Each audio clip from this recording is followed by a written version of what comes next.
public territorial establishment of the Vienne basin is a public structure that operates in the field of water resource management and aquatic environments in the Vienne basin.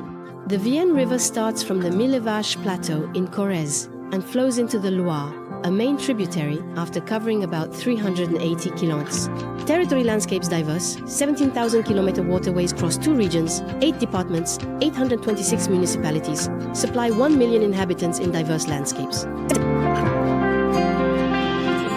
Approximately 70% of its territory is comprised of wetlands, including reed meadows, bogs, and wet heaths. The territory also includes ponds built by humans over time, often in place of wetlands. The development of earth-moving equipment combined with the rise of leisure activities resulted in an 8-fold increase in water bodies from 1950 to 2018. Currently, 24,000 water bodies, mostly built in riverbed, are listed in Vienne Basin. These bodies of water, often used for recreational purposes, are mostly owned by individuals. They can also be utilized for economic purposes such as agriculture or fish farming, or for general interests such as fire safety measures. If they are part of the heritage and landscape, their abundance can still generate impacts on aquatic environments and water resources. These impacts are amplified by the effects of climate change. The consequences of climate change are multiple, including rising temperatures and increasingly frequent extreme weather events, decreased summer rainfall, and increased soil drought, among others. More locally, on the scale of the Vienne Basin, studies have shown an increase in temperatures of nearly 2 degrees C since the 1950s. The number of frost days is decreasing, 2 to 3 days less every 10 years. The number of summer days is increasing, 4 days every 10 years. The climate typology is evolving towards a predominantly Mediterranean climate by 2050. Over 30 years, almost all rivers in the Vienne Basin are affected by a significant decrease in low flow rates, generally observed during summer. These decreases in flow rates reach up to -25%, especially in the upstream part of the basin. Given the current evolution and based on the greenhouse gas emission scenarios considered, climate models predict a temperature increase in the Vienne Basin of over 2 degrees C compared to current temperatures and a decrease in low flow rates of up to 50% compared to today. One of the consequences of the increase in temperature is the amplification of evapotranspiration. Liquid water on Earth is found in the soil, the subsoil, living organisms, especially in plants, and all surface waters.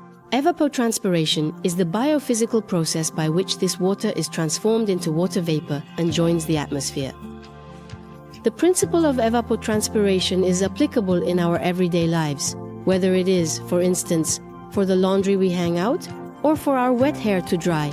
Plants are influenced by this phenomenon through evapotranspiration, which they naturally regulate and adjust. However, during periods of water stress, specifically during the summer, the stomata of the leaves close in order to prevent excessive loss of water and ensure the survival of the plant.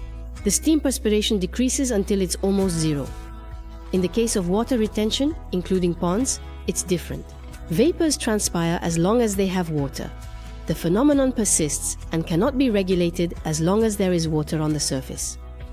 Moreover, the drier the air, the faster the water evaporates. Other factors such as wind accentuate the phenomenon. The phenomenon of evaporation is increasing.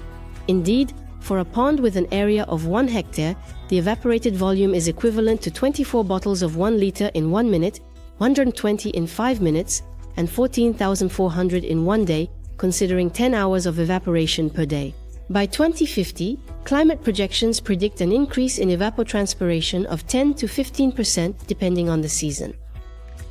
The over-evaporation of a body of water corresponds to the difference between the volume evaporated at the pond level and the volume evaporated at a meadow of the same surface area. In total, the volume of water evaporated during the summer period from the water bodies in the Vienne Basin is greater than the volume of water consumed by all domestic, agricultural, and industrial uses. But what are the consequences?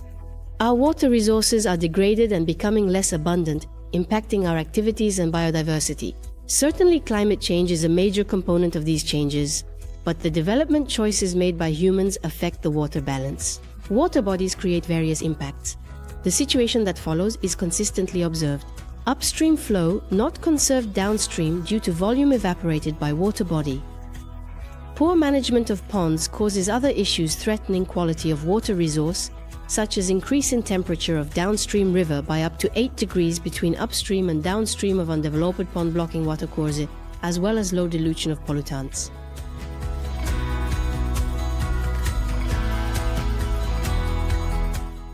The effects of climate change are prompting us to take concrete adaptation measures to move towards an increasingly resilient territory. What are they? First of all, there are various equipment or management methods to be used to reduce impacts on aquatic environments. However, for particular bodies of water, particularly when they have no proven use, the solution of removal must be taken into consideration. By limiting the number of bodies of water, we directly limit evaporation and the warming of watercourses, and we mitigate the effects of climate change by improving water flow. Another advantage, the removal would often allow the restoration of a wetland which, unlike bodies of water, will store water when rainfall is abundant and release it naturally and gradually to the nearby river, especially in summer. The public territorial establishment of the Vienne basin works daily to preserve the water resource in its territory. The solutions are proposed to technically, administratively, and financially support voluntary owners in removing their bodies of water. This action has multiple benefits in terms of water quantity and quality in aquatic environments and helps mitigate the consequences of climate change.